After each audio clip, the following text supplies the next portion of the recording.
So now let's talk about time management.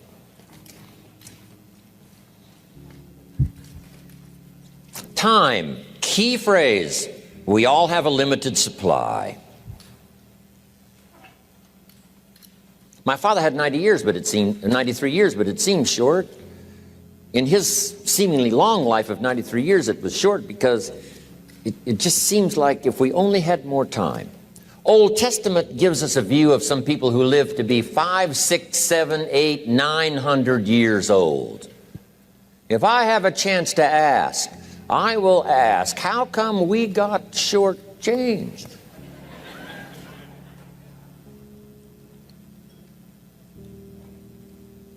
Wouldn't that be a good question if you had a chance to ask?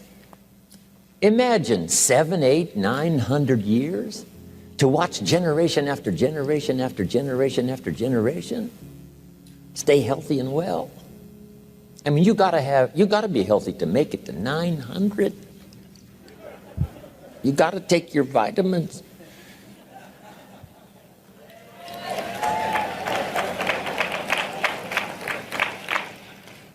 I'm pushing the Bible, I'm pushing vitamins, I'm doing good today. So, the key is time is precious. Now let me give you Bill Bailey's description of time. Life is not just the passing of time.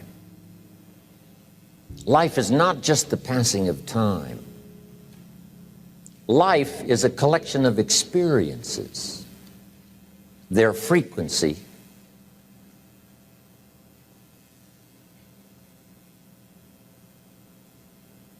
and their intensity.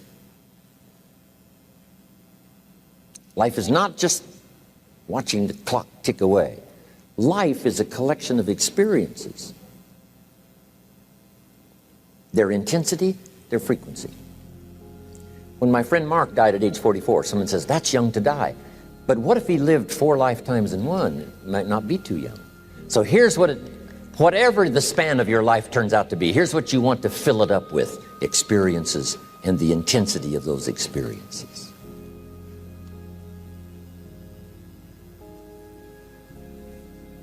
But now let's talk about the management of time. Here's one of the best ones. We covered earlier, when should you start building this hotel? Answer: as soon as you have it finished. Now jot this one down on time management. When should you start the day? As soon as you have it finished. Plan the day the best you can, leaving plenty of room for improvising and surprises and all the stuff that happens during the course of the day. But if you've planned a good, productive day, now you start that day, you can't believe how much more valuable your time will be. Don't start the day until you have it finished. Now here's the next one. Don't start the week until you've had it finished. Now to lay out a week is a pretty good challenge. Next, don't start the month until you have it finished. The places to go and the people to see and the productivity and the sales and the customers and the development and all the rest of what you want to accomplish during the course of 30 days. Don't start the month till it's finished. And then here's the big one. This is really challenging. Don't start the year until you have it finished. To the best of your ability. It can't be finished like minute by minute. But in terms of the sweep of what you want to accomplish in the year 2002, make sure that that's set and ready to go by the time January 1st rolls around. And it might get all upset, and it might get torn up, and you do a new one. You make so much progress the first 90 days that now you've multiplied it all by 2, by 3. Because that happened to me. I thought, wow, this is going to be a great year. By the time I'd finished the 3rd month, I'm rolling, I'm soaring. So many things are happening, I revised my whole year's plan. Okay. Now, jot this down. Approaches to the management of time. Here's the first one. Ignore the subject. I mean, that's good advice. Don't let anything overly bug you. Because remember now, you don't have to do anything. Someone says, well, I got to get a handle on my time. The answer is no, you don't. If you want to let it all go, you can let it all go. I mean, this is good advice. Somebody says, you ought, you ought, you ought. Jot this down. Ignore all the you oughts or you should. Only if they're giving general information. We should. It's better to say if you're teaching, we should. Not you should, we should. Then you let me listen in without it being too confrontational. If everyone did this, see, that'd be great. And then you give a person a chance to choose to do it or not to do it. But when you start the you ought, now see if I don't, now see we got some tension and maybe some problems. So you oughts seem to always create problems. When you're talking to your kids, you say, no, if kids would do this, not always saying if you did this, life would be better, but if kids did this, life would be better. It's like making a little talk and letting them listen in. And then it's a little less confrontational. It gives us a choice. In one of my seminars, here's what I teach. All life form strives to the max of its potential except human beings. All life form strives to the max of its potential except human beings. How tall will a tree grow? As tall as it possibly can. You never heard of a tree growing half as high as it could. No, trees don't grow half. A tree drives its roots as deep as it can, reaches as high as it can, produces every leaf it can, every fruit it possibly can. To the max. Every life form strives to the max, except human beings. Now, why not human beings? Jot this down. You've been given the dignity of choice. You're not a robot. You don't have to repeat this year the same as last year. You can tear up last year's plan, develop a new plan.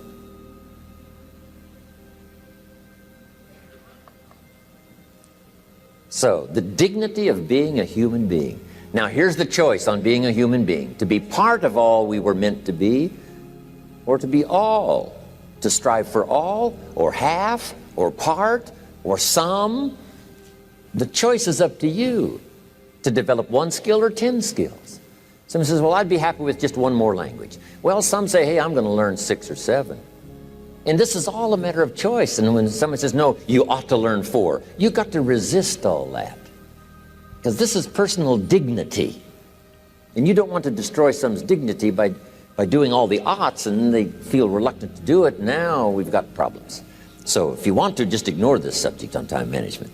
Now here's the next one. Step down to something easier.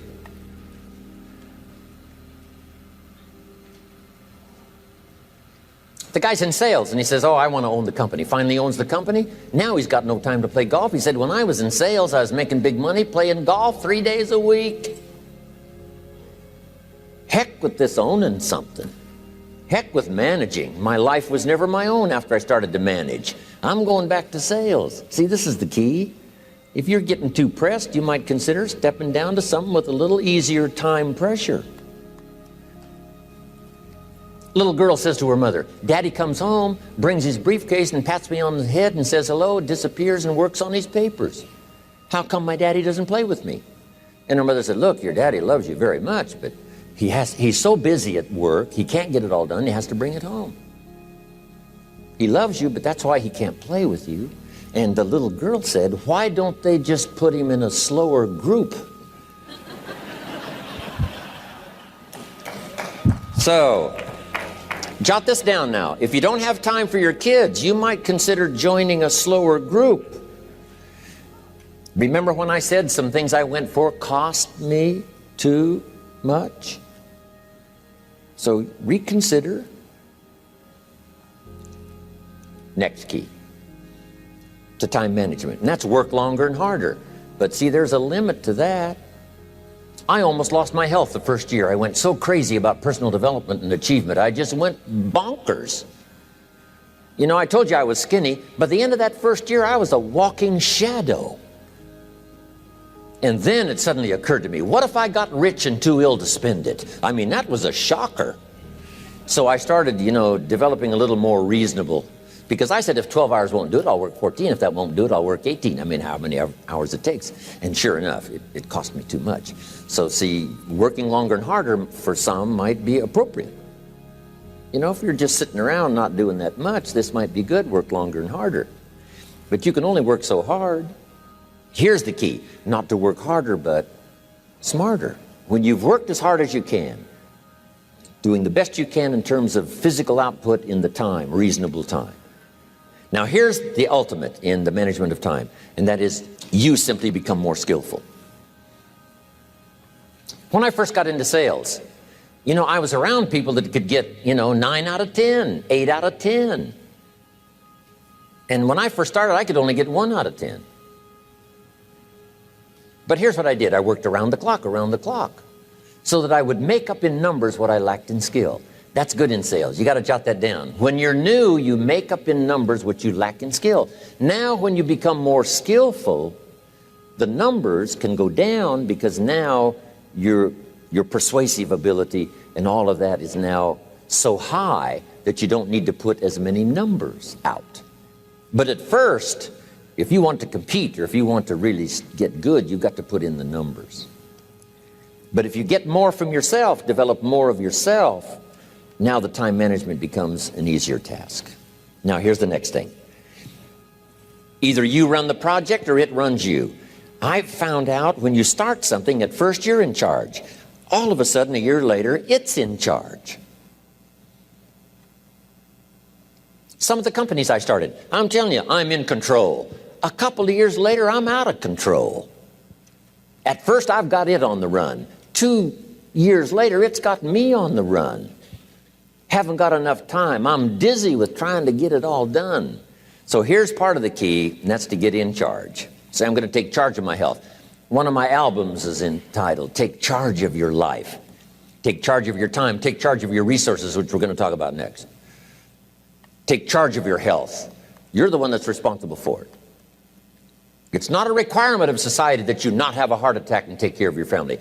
That's not a requirement of society, but you must make it a requirement of yourself. Society doesn't require that you build a financial wall around your family nothing can get through. That's not a requirement of society. It's a requirement you impose on yourself to build a financial wall around your family nothing can get through. So impose on yourself this self-development of being in charge, taking charge of your life and your health and your future and your responsibilities and all the rest. Next, reasonable time is enough time to achieve all of your goals. Just jot that down. Reasonable time is enough time. I had to learn that. Reasonable time is enough time. Here's why. It's not the hours you put in, it's what you put in the hours. If you start depositing greater ideas into the hours you've got later than now, I'm telling you, later you can't believe the productivity that will flow. The ideas you can't think of now, a year from now, they'll start to flow. And when you deposit those ideas in the hours you've got, productivity multiplies by 2, 3, 5, 10. Next, time management essential. We've already covered the first one, a written set of goals. And then do priorities on your goals. What's important this week? What's important this month? Here's the next one. Often review. Just go over your goals to make sure that your list is working for you. It's got you inspired. It's got you turned on.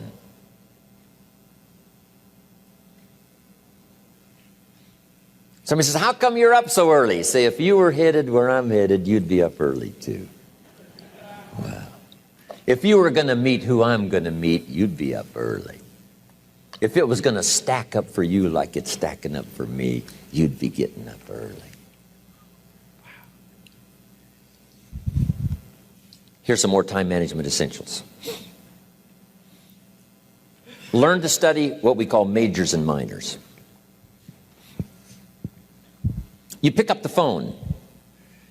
Here's what you must say when you pick up the phone. Is this a major conversation or a minor conversation? If it's minor, a few pleasantries and you're done. If it's major, maybe you've got to make a few notes. So here's the next one. Important conversations, make an agenda before you make the call. Just jot down a little agenda. It's so easy now to just talk out of your head. Did you ever hear a conversation end like this? Let's see, there was something else. See, you don't look that swift. I can't think of it right now. I'll call you back. See, you look a little incompetent. Let's see, there was something. It escapes me right now. Really? So have you got this now? Make an agenda before you make a call if it's an important call. Now later that saves you all kinds of stuff. You call John in, the salesman, say, John, remember those 4 things we went over? He said, no, we didn't talk about that. And then you pull out your daytime or whatever, and there's the list you made when you made the call. He said, oh yes, seems like I do remember. And you've got him with your list. If it's just, salespeople especially can talk you out of what's in your head. It's true. No, we didn't talk about that. And if you don't have a little proof, I'm telling you, it's gone. So make an agenda before you make a call. So what's major, what's minor? Now here's the key on this. Don't major in minor things. If you take up major time to do minor things, I'm telling you, you'll be behind the curve constantly. Here's what we learn in sales training. What's major time and what's minor time? Here's minor time, thinking about prospects. Here's minor time, making lists of prospects. Here's minor time, keeping books on prospects. Here's minor time, going to see the prospect. Here's minor time, evaluating the prospect after you've been there. That's all minor time. Here's major time, in the presence of the prospect. That's major time. And if you took a look, if you're in sales and you took a look at a week, you'd say, my gosh, I'm spending 90% of my time on the minor stuff and so little time on the major stuff in the presence of. How many hours in the presence of in my day? How many hours in the presence of during my sales week? Because the time that really counts is in the presence of the prospect. Majors and minors. Here's another key time management essential. Don't mistake movement for achievement. It's easy to get faked out by being busy. Guy comes home at night all exhausted, falls in the chair and says, oh, I've been going. Here's the big question. Doing what? It's not the going. Some people are going, and they're doing figure eights. I mean, their progress is small. So don't mistake movement for achievement. Here's another one in sales we learned. Don't mistake courtesy for consent. If somebody's pleasant and they nod, you say, oh, they're going to buy. No, they're courteous. You can't mistake courtesy for consent.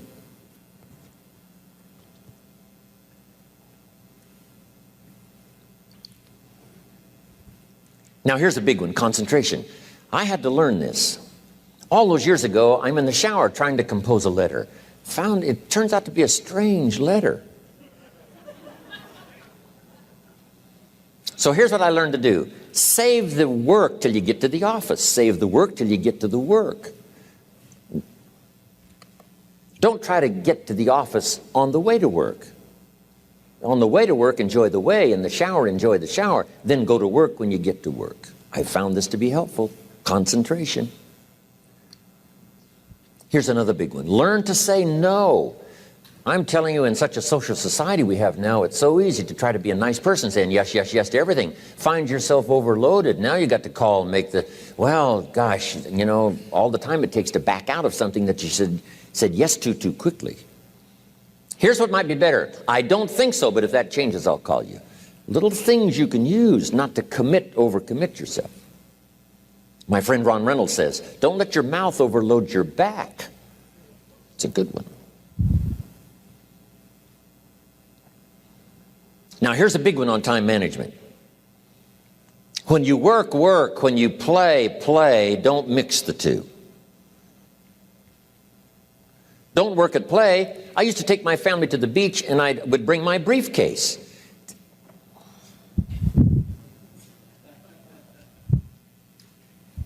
I learned not to do that. Or at the beach, I'm saying I should be at the office. I should be at the office. Now my family's upset because I'm at the beach and I'm thinking office, office, office. Now when I'm at the office, I'm thinking what? I got to get my family to the beach, the beach, the beach. So things are not going too well at the office because I'm thinking beach, and things are not going too well at the beach because I'm thinking office. Here's what I learned to do. At the beach, be at the beach. At the office, be at the office. When you work, work. When you play, play. Don't mix the two. Don't work at play. Now, here's one of the most important ones. Don't play at work. Work is too serious. You don't want the reputation of being the office joker. It's not a good one. Yes, there's time for some pleasant stories. Yes, there's time for a little humor. Yes, best if it's a happy office, of course. But I'm telling you, you got to be serious about work, because you're parting with a piece of your life for the work you do. Your work costs you a piece of your life. Here's what it's called: serious business. Not grim, not unhappy, but serious. Key. Don't play at work. The old expression, I don't think we use it anymore, horse around at the office. Play around, play jokes, play tricks. No place, not at the workplace. At the beach, yes. At the bar, yes. Somewhere else, not work. You got to treat work with all due conservative passion, because it's leading you to your future. Here's another key phrase: all work is good. You may not like your job, but if it's the stepping stones to get you to where you want to go, you got to appreciate your job. You don't have to have a passion for your job. Here's the ultimate passion: a passion for incredible success in every department of my life. That's the passion. But don't look down on some menial job you have to do to finally get you to where you want to go. No job is menial. No job is not, every job is noble. Training life for pay, making a contribution to society. Next, analyze how you are. And if you have some weaknesses, if you can't, doesn't seem like you can change, here's the key: get it covered. I used to keep promising myself I'd keep the books, keep the books, keep the books. Finally, I gave that up. And back then, it only took me an extra $50, $60 a month for some accountant to keep the books. I said, no, I'm going to save the $50. You can't believe what I started losing in productivity because I tried to save the $50. So the key is, a lot of the time you can stay like you are, but just make sure you get it covered. Okay. Next, beware of the telephone and all other systems of communication, especially the telephone at home and systems of communication at home. And here's one of the best lines I've got for you for the weekend: let all communication systems serve you, but don't let them intrude. When it comes time to have dinner with your family, you shut off all systems, unless the ones that can take messages silently. Don't let the phone ring. Don't let anybody intrude, come through the front door nor the back door, nor through the telephone or any other device. So you can't reach John and his family when he's having dinner. The President of the United States couldn't get through. If you develop that kind of a reputation, father, mother, when we have dinner, when we're visiting and have this time with our family, nothing intrudes. So don't let these clever little devices keep intruding. You've got to have a place that's sacrosanct, it's valuable. You don't let anything in for that period of time. Okay. Isn't that good advice? Excellent advice. Here's the next one. Read all the books. You know, I've only got a few notes here on time management, but if you've got some particular challenges, you run a big organization, a big corporation, you've got some challenges, there's plenty of books. Now, here's what's next. Just be more alert to the things that might be stealing your time. Here's why. Time is like capital. You can't let someone steal your seed corn. You can't let someone steal your capital. And you can't let someone steal your time. You must designate your time. And some of the time that you designate, you must not let anyone steal. Casual time, you might let someone intrude and steal a little bit and take a little bit, but not serious time. Key.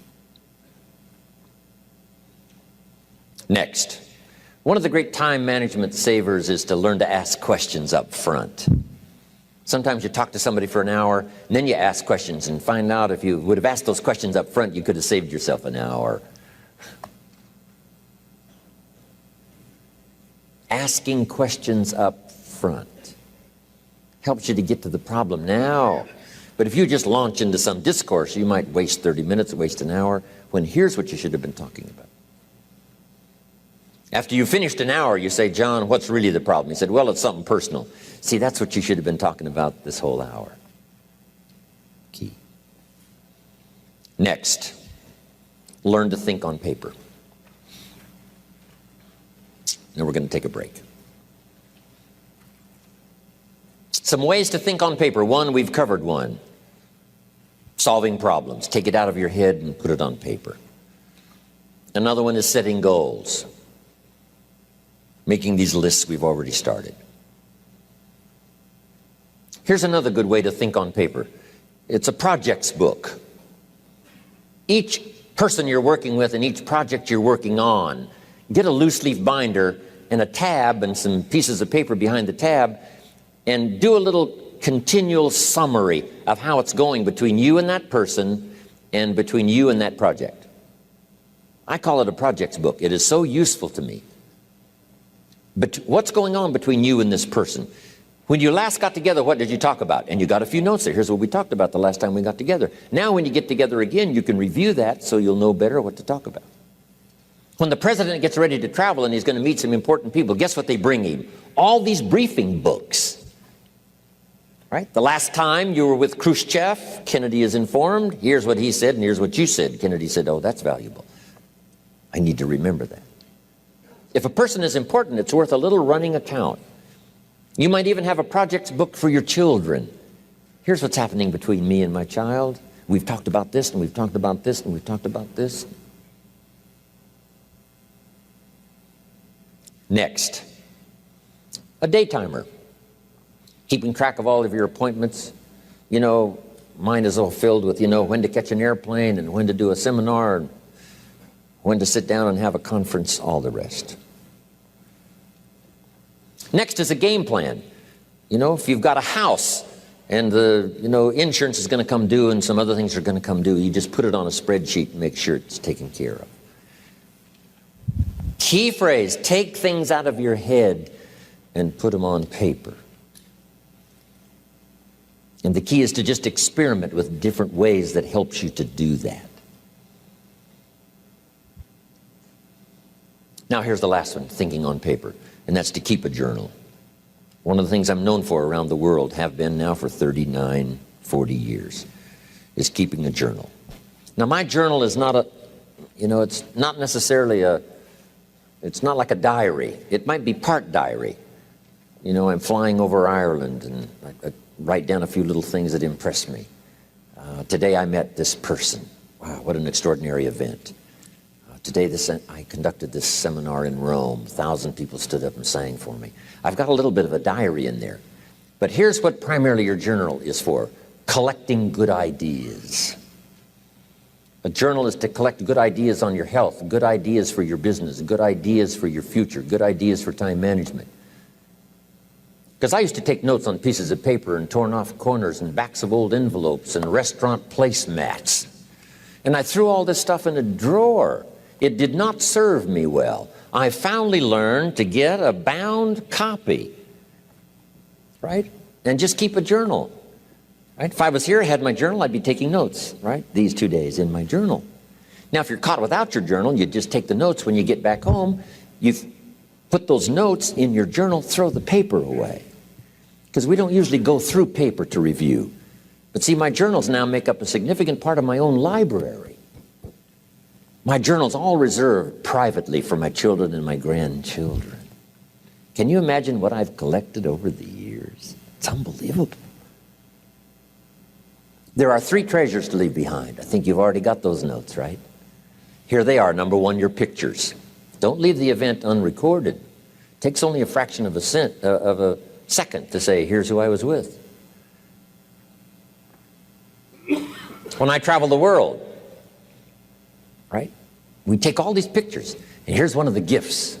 People send me the pictures they took of me and them. It's part of the treasures I have on the farm. Incredible. A picture's worth 1,000 words to describe the scene, the emotion, what happened. Say, wow, this was an extraordinary day for me when I met these people. Here's what they told me happened to them when they went to my seminar 10 years ago. Wow, the drama comes back if you've taken the pictures. It's one of the treasures to leave behind when you go. Remember the old photographs that we have now of, 100 years ago, 70, 80 years ago, just a few photographs? What would it be like if you had thousands of photographs of the past, of your history, your mother, your father, right? Grandparents? So change all of that now for your children. Leave all your photographs as a record. Here's what's next to leave behind, and that's your library. The books that changed your life, the books that changed your health, the books that rescued you from oblivion, the books that you passed on to other people, they were so exciting for you, the books that made you financially independent, the books that developed your leadership, the books that gave you wisdom to ponder when things were tough, the books that got you through the winter, the books that helped you to plant in the spring and harvest in the fall. What a treasure to leave behind. If you do that, here's what's for sure. Your books will be more valuable than your furniture. Wow. Now the third treasure to leave behind is your journals. The notes you took that helped you to live life as you lived it. Long after you're gone, a treasure that children, grandchildren, great-grandchildren will find so fascinating. They may use it to help guide their own life into their own future.